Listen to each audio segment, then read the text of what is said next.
Monsieur le Président, chers collègues, je vais intervenir très rapidement sur ce sujet. Au-delà de l'aspect administratif des mutualisations possibles et donc d'une vision d'abord comptable d'un tel projet, la question centrale que l'on doit se poser est bien de savoir si une telle fusion est bien gagnant-gagnant, si je puis dire, pour les deux lycées. La question qui vient aussi juste après celle-là est de connaître les points de vue des professionnels les plus concernés, c'est bien le moins, et donc de savoir le sens des votes des conseils d'administration de ces lycées et du conseil académique. En l'occurrence, les réponses furent non, et même un triple non. Lorsque l'on est confronté à une telle situation, ça peut arriver, la preuve, que fait-on? On reprend le dossier, on réexplique et on essaie de convaincre de la pertinence du projet, ou on passe en force? Poser la question, c'est déjà y répondre, me semble-t-il, à vous écouter. Ce projet pourrait se comprendre s'il était réellement adossé à une nouvelle ambition pour ces établissements. Or, il semblerait bien qu'aucun moyen supplémentaire ne soit prévu, que de plus, depuis plusieurs années, on constate plutôt une baisse des moyens à Dumont-d'Urville et qu'enfin, certaines formations y seraient même menacées. Tout cela fait au total beaucoup de raisons, trop de raisons, pour ne pas approuver en l'état ce projet de fusion, et c'est pourquoi notre groupe votera contre. Très bien. Alors, Madame... Tout d'abord, il n'est pas inutile de rappeler que c'est par une action volontariste d'un gouvernement de gauche qu'on a mis en place cette obligation légale depuis 2015 pour les collectivités locales notamment, de présenter ce rapport et surtout, bien sûr, c'est plus important, de mettre en œuvre des politiques qui concourent à la réduction des inégalités entre femmes et hommes que rien ne justifie.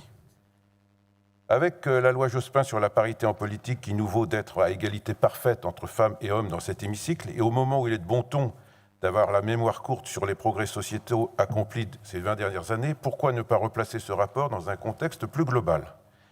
Chaque année, on peut ainsi mesurer les progrès accomplis, lorsqu'ils existent réellement, mais aussi ceux encore à faire, et il y en a.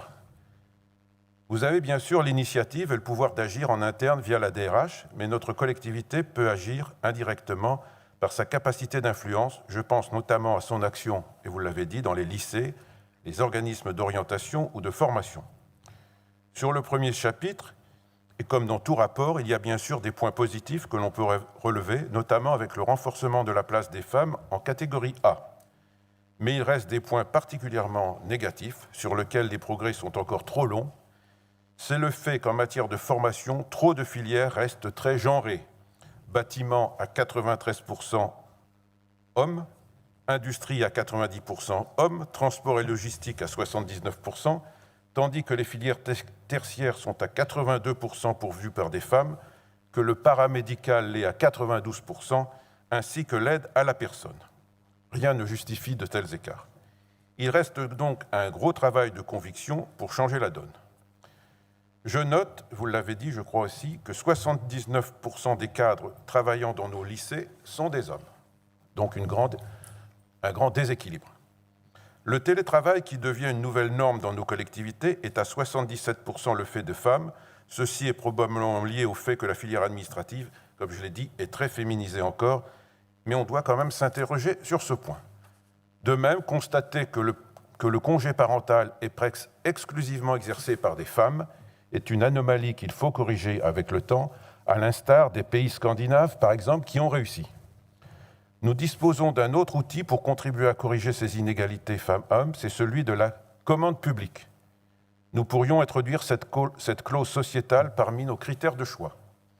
Enfin, là aussi vous l'avez brièvement évoqué, dans un tout autre domaine, nous pourrions influencer utilement les choses, c'est dans celui du sport, en encourageant bien sûr la pratique sportive des femmes, en incitant les clubs à ouvrir des sections féminines lorsqu'elles n'existent pas, et lorsqu'il y a des prix lors des compétitions, veiller à ce que leur écart ne reste pas ce qu'il est, avant d'aller le plus vite possible vers une égalité parfaite de ces prix.